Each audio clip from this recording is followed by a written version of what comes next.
We're gonna see if I can hold this ball on my head in a moving elevator. 4 floors.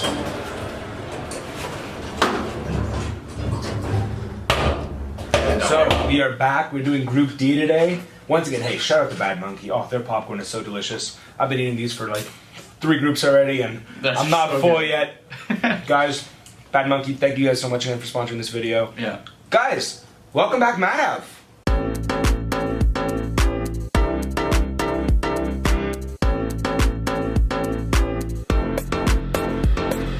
Ladies and gentlemen, welcome to Casual Sports Talk.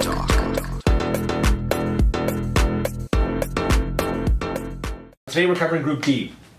Very fun group, very exciting group. Maybe one team that's a little boring, but boring. Honestly, it's probably the best group in the whole. Boring does do the job, right? See, I wouldn't call this the group of death, but I would call it probably the most exciting group. Exactly, it's definitely the most fun. You have a team like Nigeria who no one expects anything from, and they're so exciting to watch. You expect absolutely nothing from Nigeria. I mean, when I see their jerseys, I expect them to be the best team ever, but otherwise, I don't expect much. You have Argentina, big questions on Argentina. You want to start with them? We got some big questions about Argentina. What are they going to do this year, basically?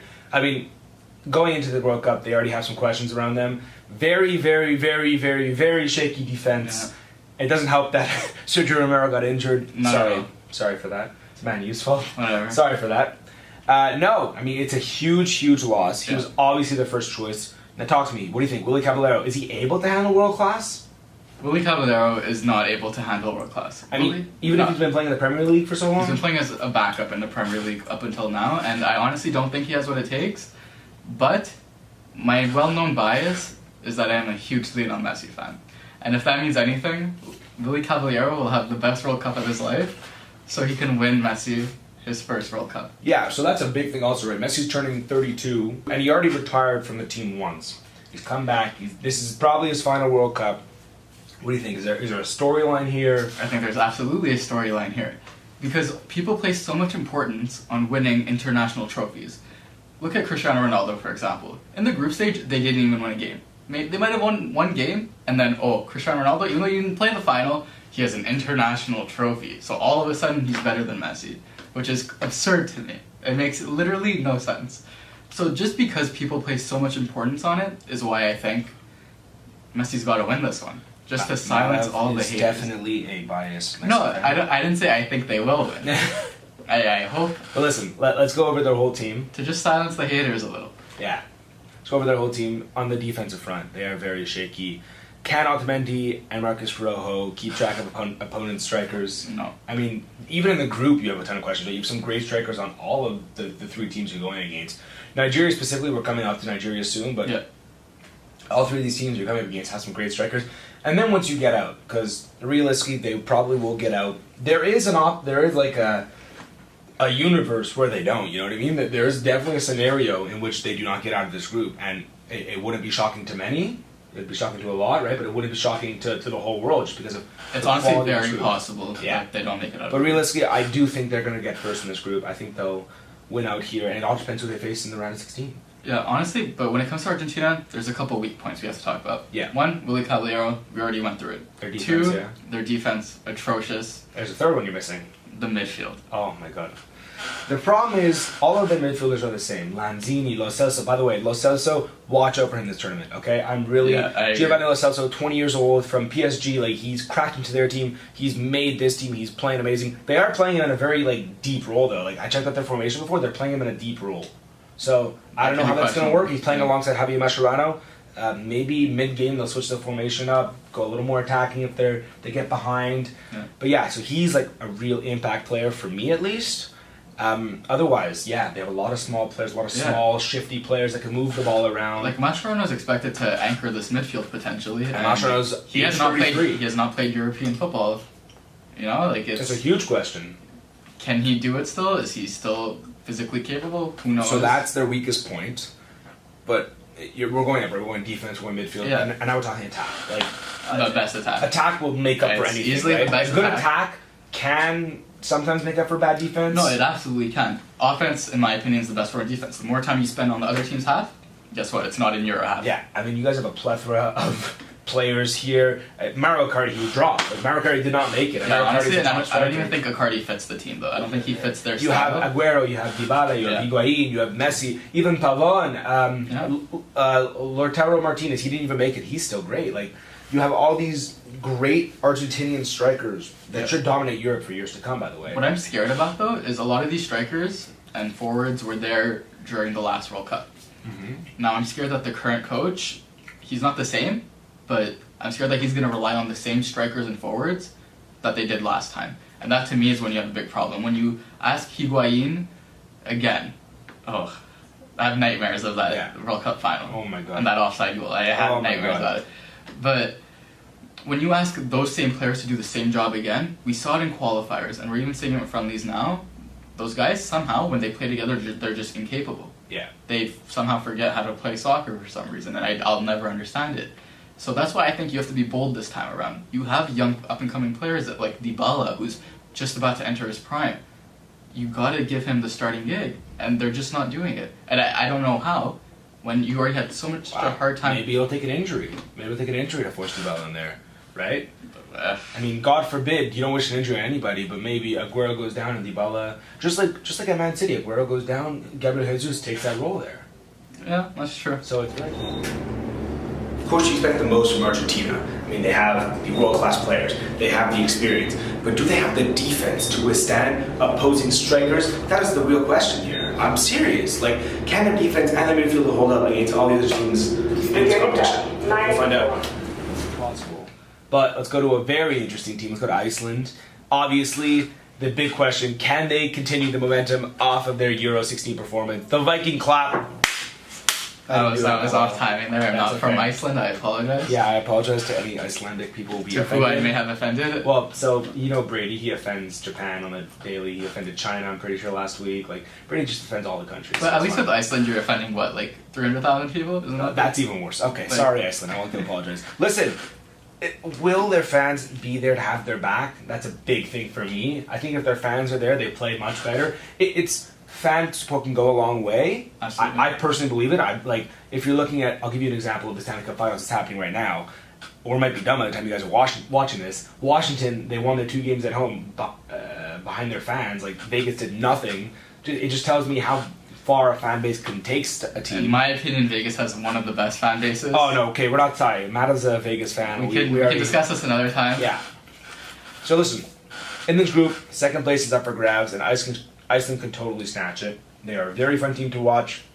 They're a storyline to get behind. Absolutely. And that's what the World Cup is also built on. What do you think of their team? I hope somehow. The thing with Iceland is that obviously they have one-star player with Gylfi Sigurdsson. Yeah. That there's no secret there. But people knew this during the Euros. They knew they had one guy. His name was Gylfi Sigurdsson. And guess what? They still beat England. They found a way, and they did it. Which I think that happens mainly because people get so distracted by Gylfi that they forget about the supporting cast around him, and they forget that they honestly play as a unit. They don't play like teams where they realize they have one good player and they try to do everything through them. They really try, when teams are defending hard on Gylfi, to spread the ball around. Those long throw-ins came in so key for them because everyone's so distracted that they don't realize... Playing the ball right there, right in front of them. Right in front of them. So I think that's honestly going to happen again. Yeah, and the biggest key for me is how far they'll go depends on how well other teams limit Gylfi Sigurdsson, because when he has the ball, undoubtedly he's the best player on that team. Absolutely. He's a star at Everton. He could very well go to a big club and be a great asset for them, whether it's off the bench or in the starting 11. It's just how well will teams limit, and that's how far Iceland will go. They can easily finish second, and they can easily finish dead last. Absolutely. And with Iceland, there's not much to talk about. Yeah. We hope they do well. Yeah, at least I know true. I do. I totally hope they do well. That'd be awesome. Because storylines like those is what makes the World Cup so special. Fact. So we hope to see it again. And the most underrated part of any World Cup tournament, the free kicks. What happens in the 90th minute when the ref blows his whistle and you need someone to take it?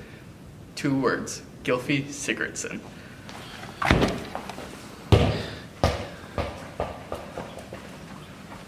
We hope to see it again. And I want to go to the most exciting team now. I want to go to Nigeria. I want to go to the team with the best kits, the most exciting team by far. If anyone wants to buy a kit for us, we will happily accept. Yes, as a thank you, we will happily accept. I may not give you anything in return, maybe a hug.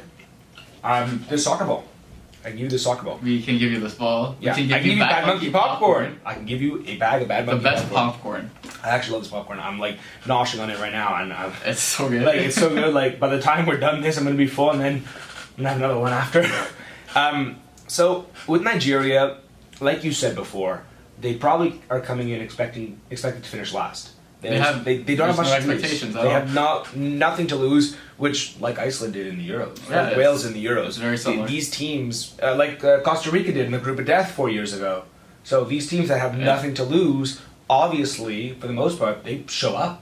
Absolutely. In my opinion, Nigeria are the dark horse this year. For sure.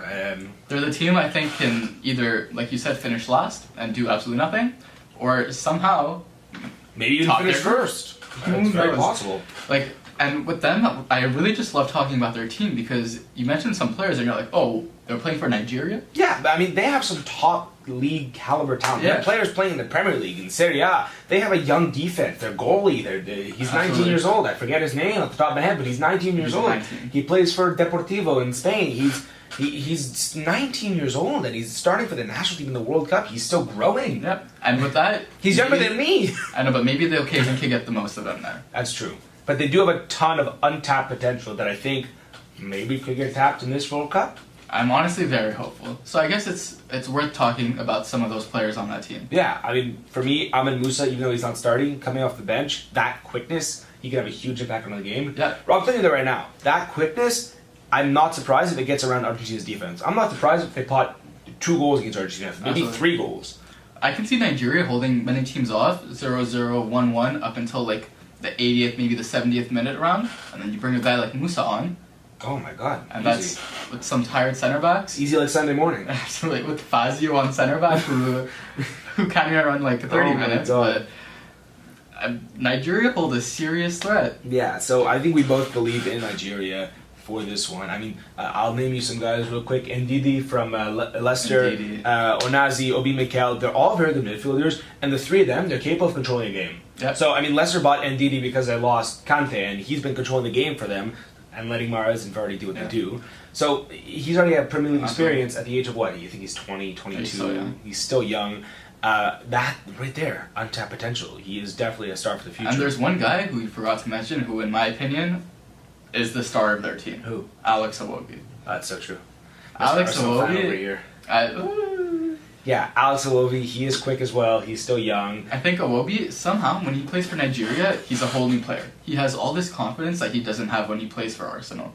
And I think players like that live for occasions like the World Cup.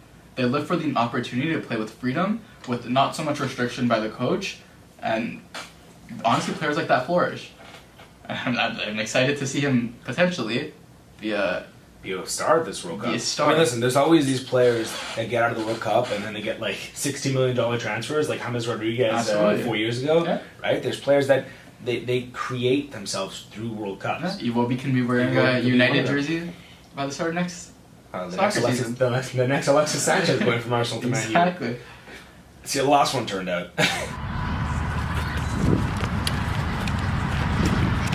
The highlight reel. One team has what it takes to be on there all the time, and it's Nigeria. They have the flair players. Now, are they going to show up? I hope so. Croatia, the last team. Sorry there. They are expected to finish second. Yep. I mean, for the most part, they're expected to finish second. And they're another team, again. They can finish second, or they can finish dead last. Absolutely. They do have some world-class talent, like Modric, like Rakitic, and maybe even Mateo Kovacic and Ivan Perisic on a good day. On a good day. I'm sorry, Ivan Perisic, like, even though he's linked to Man U, and Man U probably should have got him, even though they would have played him at left back, which probably would have killed him. Left wing back. It's ridiculous. Because Luke Shaw can't do it, apparently. Sorry, side note. Ivan Perisic is great for Inter. He is spectacular. Him on the ball, he creates plays. He creates goals for himself, and he creates goals for others. And that's all you want, right? Yeah. The same thing with Modric and Rakitic and Kovacic. I mean, Kovacic is not starting. You want those guys to be able to get the ball up to Mario Mandzukic. Yeah, you make a great point there. They have, shockingly, one of the best midfields in the tournament. Yeah, and you wouldn't expect it from Croatia. Yeah, you wouldn't expect that at all. But with that comes those players you mentioned. They play for Real Madrid. They play for Barcelona. They don't have Messi, Ronaldo, Suarez. Yeah. Those guys that help them around them. So Modric can play a chip through ball beautifully to Ivan Perisic, but does he Cristiano Ronaldo? I don't think so. He's not going to be there to save the day in the 90th minute. For sure. So, but I'm scared about that. And even guys like Rakitic. Rakitic, in my opinion, is a great player for Barcelona because he's not expected to do the dirty work. Yeah. In a team like Croatia, he has to do the dirty work.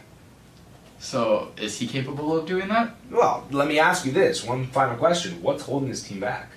What's holding this team back is the lack of an X factor. The lack of players like Messi, like Ronaldo, who help guys like Modric and Rakitic all the time. That's what's missing from Croatia. Someone to just change the game for them. In my opinion, Croatia is one of the most boring teams in the World Cup. And in a group as exciting as this, right? Like, in a group as exciting as this, I find they're the ones where I'm like, oh yeah, I'm gonna watch Croatia play games. Like, I remember always being so bored whenever I watched Croatia play. And Croatia, we're not like calling them a bad team at all, because they're a great team. Talent. They have a ton of talent, but I do see what Madhav's saying here. It is kind of boring football. So sometimes it works. For the most part, sometimes it does work. But the lack of flair could also be their downfall, right? If they make it through this group to round 16 against a team that has a ton of flair, a ton of players like Belgium, a ton of flair like with De Bruyne and Hazard, like they could run circles around them. Just for an example, right? Like, every day they run circles.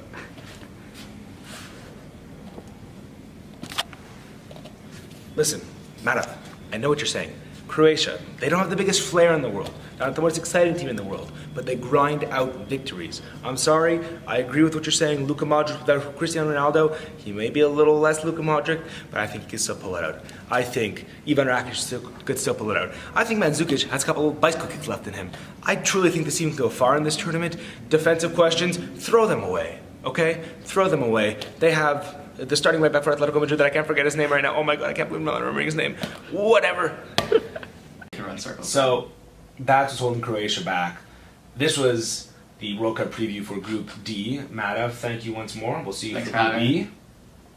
We'll see you for Group E. Oh, absolutely, you see me for Group E. I thought he was going to quit on me for a second half. I might need a pay raise. Almost halfway through. I think fully halfway through. We'll have a contract negotiation. Yeah, okay. All right, put that on the company credit card. All right, we'll see you guys next time, all right? But